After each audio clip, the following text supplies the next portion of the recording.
नमस्कार प्यारे बच्चों, आप लोगों का बहुत बहुत स्वागत है। क्योंकि आपको जिस चीज का बेसब्री से इंतजार था वह घड़ी सीबीएसई बोर्ड के द्वारा कल आ चुकी है। अर्थात कहने का मतलब यह है कि सीबीएसई बोर्ड ने 2021 का सैंपल पेपर जारी कर दिया है और आज हम इसी सैंपल पेपर पर पूरा एनालिसिस करेंगे कि आखिर सीबीएसई बोर्ड की सैंपल पेपर में क्या नई चीज़ें हैं और क्या कुछ सावधानियां हमें बरतनी है। हमें अपनी बोर्ड के एग्ज़ाम को लेकर कितनी अच्छी तैयारी करनी है, कितना अच्छा प्रिपरेशन करना है, इन सारी बातों का ध्यान रखते हुए हमें इस सैंपल पेपर को अच्छे तरीके से एनालिसिस करके इसके विषय में जानकारी प्राप्त करना है। तो आइए हम लोग चलते हैं। प्रतिदर्श प्रश्न पत्र 2020-21 विषय हिंदी कोड 002 कक्षा 10। आपको प्रश्न पत्र में 3 घंटे का समय दिया जाएगा और आपके इस प्रश्न पत्र के लिए कुल 80 अंक निर्धारित हैं। निम्नलिखित निर्देशों का पालन कीजिए। इस प्रश्न पत्र में 2 खंड हैं, खंड आ और बा। खंड आ में कुल 9 वस्तुपरक प्रश्न पूछे जाएंगे। सभी प्रश्नों में उप प्रश्न होंगे। खंड बा में कुल 8 वर्णनात्मक प्रश्न पूछे जाएंगे। प्रश्नों के आंतरिक विकल्प दिए गए होंगे। दिए गए निर्देशों का पालन करते हुए प्रश्नों के उत्तर दीजिए। खंड आ वस्तुपरक प्रश्न, जिसे हम बहुविकल्पीय प्रश्न कहते हैं या एमसीक्यू टाइप प्रश्न कहते हैं। खंड आ के अंतर्गत हमारा जो पहला प्रश्न आएगा सीबीएसई बोर्ड के एग्जाम में, वह अपठित गद्यांश से होगा। अपठित गद्यांश और पद्यांश दोनों को मिलाकर के 10 अंक इसके लिए निर्धारित हैं। नीचे दिए गए 2 गद्यांश में से किसी एक गद्यांश को ध्यानपूर्वक पढ़िए और उस पर आधारित प्रश्नों के उत्तर दीजिए। यानी जो अपठित गद्यांश आपके पेपर में आएगा, उस अपठित गद्यांश के नीचे 5 बहुविकल्पीय प्रश्न होंगे और 5 बहुविकल्पीय प्रश्न के लिए 1-1 अंक निर्धारित होगा और आपको उसमें से सही उत्तर का चुनाव करके उसे लिखना होगा। इसी तरह से आप देखेंगे आपका दूसरा गद्यांश है, तो 2 गद्यांश अपठित आएंगे आपके पेपर में। 2 में से आपको किसी एक गद्यांश का चुनाव करके और उसके अंतर्गत पूछे गए सभी 5 प्रश्नों के उत्तर आपको देने होंगे। इसके बाद आपका अपठित पद्यांश है। नीचे 2 पद्यांश दिए गए हैं। किसी एक पद्यांश को ध्यानपूर्वक पढ़िए और उस पर आधारित प्रश्नों के उत्तर दीजिए। इसके लिए भी 5 अंक निर्धारित हैं। तो आपको अपठित जो पद्यांश है वह 2 आएंगे आपके पेपर में। 2 अपठित पद्यांश में से आपको किसी एक पद्यांश का चुनाव करना है और उसके नीचे पूछे गए 5 बहुविकल्पीय प्रश्नों के आपको उत्तर देना है। इस तरह से आपका अपठित गद्यांश और अपठित पद्यांश आपके 5-5 अंकों को मिलाकर कुल 10 अंक के आपके प्रश्न पत्र में पूछे जाएंगे। इसके बाद हमारा आता है व्यवहारिक व्याकरण, यानी क्लास 10th में व्याकरण पोर्शन। व्याकरण पोर्शन के अंतर्गत प्रश्न नंबर 3 के तहत निम्नलिखित 5 में से किन्हीं 4 प्रश्नों के उत्तर दीजिए। यानी आपका जो पहला भाग है व्याकरण पोर्शन में वाक्य विचार। वाक्य विचार में क्लास 10th में रचना के आधार पर वाक्य के 3 भेद निर्धारित हैं, जिसमें आपका सरल वाक्य है, मिश्र वाक्य है और संयुक्त वाक्य है। तो इस तरह से वाक्य विचार के अंतर्गत कुल 5 बहुविकल्पीय प्रश्न पूछे जाएंगे, जिसमें से आपको 4 प्रश्नों का चुनाव करना है और उन 4 प्रश्नों के उत्तर देने हैं। प्रत्येक प्रश्नों के लिए 1-1 अंक निर्धारित है। इसके बाद आपका आता है प्रश्न नंबर 4 के अंतर्गत वाच्य विचार। कर्मवाच्य, भाववाच्य और कर्तृवाच्य, ये 3 वाच्य आपके पाठ्यक्रम में निर्धारित हैं। वाच्य विचार के अंतर्गत जिसमें से 5 प्रश्न पूछे जाएंगे। उन पांचों प्रश्न में से आपको किन्हीं 4 प्रश्नों का चुनाव करना है और उनके ही उत्तर आपको देने हैं। प्रत्येक प्रश्नों के लिए 1-1 अंक निर्धारित है। इसी तरह से यदि हम प्रश्न नंबर 5 की ओर दृष्टि डालते हैं तो हम देखते हैं कि प्रश्न नंबर 5 में हमारा जो व्याकरण का अगला प्रकरण है वह पद परिचय है। यानी पद परिचय से संबंधित भी 5 प्रश्न पूछे जाएंगे और उन पांचों प्रश्नों में से किन्हीं 4 प्रश्नों का चुनाव करके हमें उनका उत्तर देना है। तो इस तरह से आप देखेंगे कि आपके वाक्य विचार से संबंधित 4 प्रश्न और वाच्य विचार से संबंधित 4 प्रश्न, तो 4 4 8, और पद परिचय से संबंधित 4 प्रश्न पूछे जाएंगे। तो 8 4 12 नंबर का आपका जो है वाक्य विचार, वाच्य विचार और पद परिचय है। इसके बाद ग्रामर पोर्शन में हमारा जो अगला पार्ट आता है वह आता है रस का। रस के अंतर्गत जो है भी 5 प्रश्न पूछे जाएंगे। उन 5 प्रश्नों में से हमें किन्हीं 4 प्रश्नों को चुन करके उनके उत्तर देने हैं। तो इस तरह से हमारा जो व्याकरण पोर्शन है वह 4 नंबर का वाक्य विचार, 4 नंबर का वाच्य विचार, 4 नंबर का पद परिचय और 4 नंबर का हमारा रस आएगा। तो इस तरह से व्याकरण से संबंधित कुल 16 प्रश्न पूछे जाएंगे और 16 प्रश्न MCQ होंगे और सारे प्रश्नों के लिए 1-1 अंक निर्धारित है।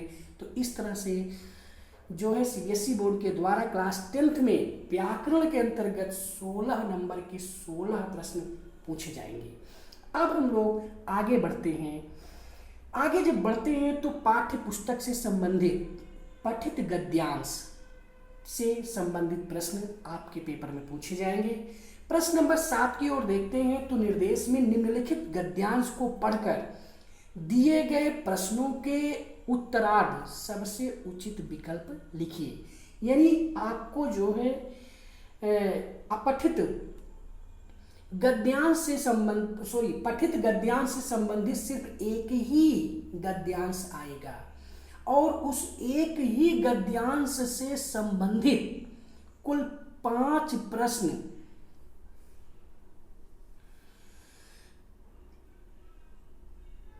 कुल 6 प्रश्न होंगे और उन 6 प्रश्नों में आपको 5 प्रश्नों के बहुविकल्पीय प्रश्नों में से आपको किन्हीं 5 प्रश्नों के उत्तर चुन करके लिखने हैं। इसके लिए 5 अंक निर्धारित है। इसके बाद जो आपका अगला आता है पार्ट वह है पठित पद्यांश का। पठित पद्यांश और पठित पद्यांश में यह निर्देश है कि यदि आप इस पद्यांश का चयन करते हैं तो कृपया उत्तर पुस्तिका में लिखें कि आप प्रश्न पत्र 2 में दिए गए पद्यांश 2 पर आधारित प्रश्नों के उत्तर लिख रहे हैं। यानी आपको यह अपनी उत्तर पुस्तिका पर स्पष्ट रूप से लिखना होगा कि हम जो पद्यांश नंबर 2 है उस पद्यांश 2 पर आधारित प्रश्नों के हम उत्तर लिख रहे हैं, क्योंकि इसके लिए अतिरिक्त 2 बहुविकल्पीय जो प्रश्न पूछे गए हैं उनके आधार पर नंबर दिए जाएंगे। तो यहाँ पर भी जो पठित पद्यांश है उस पद्यांश के नीचे भी 5 बहुविकल्पीय प्रश्न हैं और उन 5 बहुविकल्पीय प्रश्नों में से आपको 5 बहुविकल्पीय प्रश्नों के उत्तर देने होंगे। तो इसके लिए जो है 5 अंक निर्धारित हैं। इसके बाद फिर हम लोग आगे की तरफ बढ़ते हैं तो यहाँ पर आप देखेंगे प्रश्न नंबर 8 की ओर। प्रश्न नंबर 8 में निम्नलिखित प्रश्नों के सही विकल्प चुनकर उत्तर दीजिए। आपके पठित गद्यांश के आधार पर 2 अतिरिक्त प्रश्न पूछे गए हैं, क्योंकि सबसे पहले तो पठित गद्यांश के आधार पर 5 प्रश्न पूछे जाएंगे। उन 5 प्रश्नों के उत्तर देना पड़ेगा आपको, जो कि बहुविकल्पीय प्रश्न होंगे। उसके बाद पठित गद्यांश के ही आधार पर 2 MCQ क्वेश्चन अलग से पूछे जाएंगे, तो उसके लिए भी आपको 1-1 अंक निर्धारित है। तो इस तरह से 2 प्रश्नों के लिए 2 अंक निर्धारित है।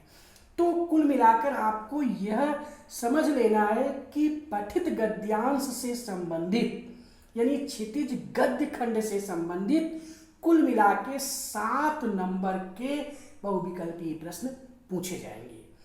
इसके बाद प्रश्न नंबर 9 है, निम्नलिखित पद्यांश को पढ़कर दिए गए प्रश्नों के उत्तरार्थ सबसे उचित विकल्प लिखिए। यानी पठित पद्यांश जो आपके पाठ्य पुस्तक में निर्धारित है और आपके द्वारा पढ़ा गया है, उस पठित पद्यांश के आधार पर कुल जो है 5 प्रश्न होंगे और उन 5 प्रश्न के उत्तर आपको देने होंगे। इसके लिए 5 अंक निर्धारित हैं और इसी के नीचे आप देखेंगे प्रश्न नंबर 10 में कि निम्नलिखित में से निर्देशानुसार विकल्पों का चयन कीजिए। तो यह जो इसके नीचे जो 2 प्रश्न हैं, ये दोनों प्रश्न आपके क्षितिज पद्यांश से ही संबंधित हैं। तो इस तरह से आपको यह मानकर चलना है कि क्षितिज पद्य खंड से संबंधित 7 बहुविकल्पीय प्रश्न पूछे जाएंगे, जिसमें से 5 बहुविकल्पीय प्रश्न क्षितिज के पद्यांश पर आधारित होंगे और 2 बहुविकल्पीय प्रश्न क्षितिज पद्यांश के किसी भी चैप्टर से राइटर से संबंधित पूछे जाएंगे। तो क्षितिज गद्य खंड से संबंधित 7 MCQ प्रश्न पूछे जाएंगे। ठीक उसी तरह से क्षितिज पद्य खंड के अंतर्गत भी 7 ही MCQ प्रश्न पूछे जाएंगे। इसके बाद फिर हम लोग चलते हैं खंड खा की ओर। खंड खा आपका वर्णनात्मक प्रश्न होगा, जो बहुविकल्पीय प्रश्न नहीं होगा। इसमें सारे पूछे गए प्रश्नों के उत्तर आपको लिख करके देना होगा। तो वर्णनात्मक प्रश्न में पाठ्य पुस्तक एवं पूरक पाठ्य पुस्तक से संबंधित प्रश्न आएंगे। पाठ्य पुस्तक के अंतर्गत आपका क्षितिज गद्य खंड और क्षितिज पद्य खंड आता है और पूरक पाठ्य पुस्तक के अंतर्गत आपकी कृतिका किताब जो आपके पाठ्य पुस्तक में निर्धारित है, आपके पाठ्यक्रम में निर्धारित है, उससे संबंधित प्रश्न आएंगे। तो प्रश्न नंबर 11 में आप देखेंगे कि निम्नलिखित प्रश्नों के उत्तर लगभग 25 से 30 शब्दों में लिखिए। इसके लिए कुल जो है 4 प्रश्न पूछे जाएंगे आपसे और चारों प्रश्न 2-2 अंक के होंगे और इस तरह से क्षितिज गद्य खंड से संबंधित ये चारों प्रश्न होंगे। चारों प्रश्न 2-2 अंक के होंगे। तो 2 × 4 = 8, मतलब 8 नंबर का आपका क्षितिज गद्य खंड से प्रश्न पूछे जाएंगे, जिनके उत्तर आपको लिखने हैं। इसके बाद प्रश्न नंबर 12, निम्नलिखित प्रश्नों के उत्तर लगभग 60 से 70 शब्दों में दीजिए। तो इसमें आप देखेंगे कुल 3 प्रश्न हैं। 3 प्रश्न आपके, ये तीनों प्रश्न आपके क्षितिज पद्य खंड से निर्धारित हैं। यानी क्षितिज के पद्य खंड से संबंधित 3 प्रश्न पूछे जाएंगे और तीनों ही प्रश्न के लिए 2-2 अंक निर्धारित है। तो इस तरह से आपका क्षितिज पद्य खंड भी के प्रश्नों के उत्तर लिखने के लिए 6 अंक का पूछा जाएगा। तो क्षितिज गद्य खंड से प्रश्नों को उत्तर लिखने के लिए 8 अंक के प्रश्न आएंगे, 4 प्रश्न आएंगे, चारों प्रश्न 2-2 अंक के होंगे। क्षितिज पद्य खंड से संबंधित 2 प्रश्न पूछे जाएंगे। क्षितिज पद्य खंड संबंधित 3 प्रश्न पूछे जाएंगे। तीनों प्रश्न आपके 2-2 अंक के होंगे। तो इस तरह से क्षितिज पद्य खंड से संबंधित आपके 3 प्रश्न पूछे जाएंगे, तीनों 6 नंबर के होंगे। फिर प्रश्न नंबर 13 में यदि आप देखेंगे तो प्रश्न नंबर 13 में निम्नलिखित प्रश्नों में से किन्हीं 2 प्रश्नों के उत्तर लगभग 40 से 50 शब्दों में लिखिए। तो ये जो आपके प्रश्न नंबर 13 है, प्रश्न नंबर 13 आपकी पूरक पाठ्य पुस्तक कृतिका से है, जिसमें आप देखेंगे कि कुल 3 प्रश्न हैं। 3 प्रश्न दिए गए हैं। 3 प्रश्नों में से आपको सिर्फ 2 प्रश्नों का चुनाव करके उन 2 प्रश्नों के उत्तर देने हैं और दोनों प्रश्न आपके 3-3 नंबर के होंगे। तो इस तरह से आपका क्षितिज गद्य खंड से संबंधित जो है वह 8 नंबर का, क्षितिज पद्य खंड से संबंधित 6 नंबर का, तो 8, 6, 14 और 3-3 नंबर के 2 प्रश्न आपकी पूरक पाठ्य पुस्तक यानी कृतिका से आएंगे, जिनके लिए 6 अंक निर्धारित हैं। तो 14, 6, 20 नंबर का आपका क्षितिज गद्य, पद्य एवं कृतिका से संबंधित प्रश्न आएंगे, जिनके उत्तर आपको लिखना है। इसके बाद जो है हमारा आता है लेखन कार्य। लेखन कार्य के अंतर्गत कुल 20 अंक निर्धारित है, जिसमें प्रश्न नंबर 14 में निम्नलिखित में से किसी एक विषय पर दिए गए संकेत बिंदुओं के आधार पर लगभग 80 से 100 शब्दों में अनुच्छेद लेखन लिखिए।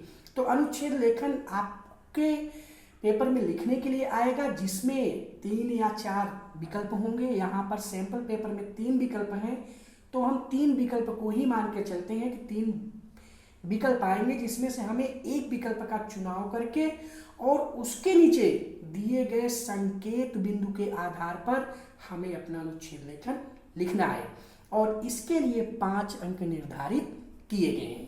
तो 5 नंबर का आपका अनुच्छेद लेखन आपके पेपर में पूछा जाएगा।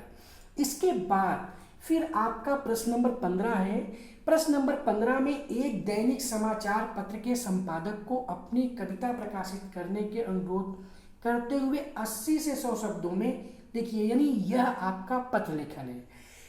क्लास 10th में पत्र लेखन 2 प्रकार के पढ़ाए गए हैं आपको, औपचारिक पत्र और अनौपचारिक पत्र। तो औपचारिक पत्र से संबंधित भी एक प्रश्न पूछा जाएगा और एक प्रश्न आपका अनौपचारिक पत्र से भी संबंधित पूछा जाएगा, यानी दोनों प्रकार के पत्र होंगे और दोनों प्रकार के पत्रों में से किसी एक पत्र का आपको चुनाव करना है और उसके उत्तर लिखने हैं। इसके लिए आपको 5 अंक निर्धारित हैं। तो इस तरह से आपका 5 नंबर का अनुच्छेद लेखन, 5 नंबर का आपका पत्र लेखन पूछा जाएगा।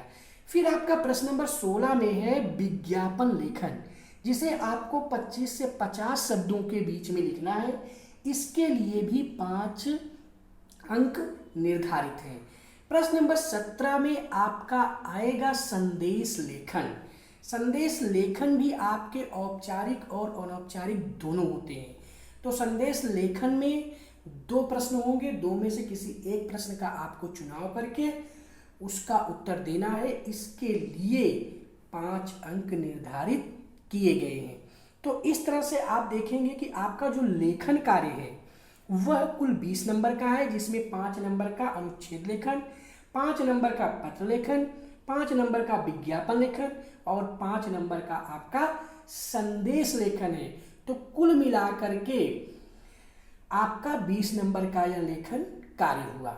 इसके बाद हम आगे बढ़ते हैं। तो आगे जब हम बढ़ते हैं तो हम देखते हैं कि यहाँ पर हमारा जो क्षितिज गद्य खंड है, क्षितिज गद्य खंड और क्षितिज पद्य खंड, यह भी हमारा जो है 7 नंबर का क्षितिज गद्य खंड आएगा और 7 नंबर का ही हमारा क्षितिज पद्य खंड आएगा। तो इस तरह से हम देखते हैं कि क्षितिज गद्य खंड में और क्षितिज पद्य खंड दोनों को मिलाकर के हमारे कुल 14 नंबर के प्रश्न पूछे जाएंगे पठित गद्यांश और पठित पद्यांश से। तो इधर हमारा जो है 20 नंबर और 14 नंबर जब हम जोड़ देंगे तो 20 और 14 नंबर हमारा हो जाएगा 34 नंबर और 6 नंबर के हमारा कृतिका जो पूरक पाठ्य पुस्तक है उससे संबंधित प्रश्न पूछे जाएंगे। तो कुल वर्णात्मक प्रश्नों की इस तरह से संख्या 40 हो जाएगी। 34 में जब हम 6 जोड़ेंगे तो हमारा 40 हो जाएगा। फिर 16 नंबर का हमारा आएगा व्याकरण। व्याकरण के अंतर्गत हमारा रचना के आधार पर वाच्य विचार और पद परिचय तथा रस से संबंधित 4 नंबर के प्रश्न आएंगे। तो इस तरह से 4 चौक 16 नंबर का हमारा ये व्याकरण पोर्शन होगा।